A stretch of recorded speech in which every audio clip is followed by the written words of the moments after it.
وہ یہ قیمتی زندگی ہے، اس کو قیمتی بنا لیں، یہ دوبارہ نہیں ملنی۔ کیسے؟ اللہ کو راضی کرے، اعمال ترتیب زندگی ٹھیک کرے، رات کو جلدی سونا ہے، صبح کو جلدی اٹھنا ہے، نماز پڑھو، قرآن پڑھو۔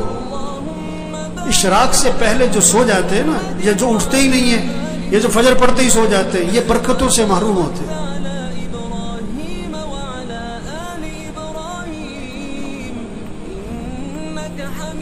یہ جو بیٹھے ہوئے ہیں نا ابھی، ان میں سے اکثریت وہ ہے جو فجر میں نہیں ہوتی مسجد میں، ان کا بیٹا نہیں ہوتا ہے، ان کا داماد نہیں ہوتا ہے، اس لیے انہوں نے رشتہ کرتے وقت یہ نہیں دیکھا کہ یہ نماز پڑھتا ہے کہ نہیں پڑھتا، انہوں نے دیکھا کہ یہ پیسہ کتنا کماتا ہے۔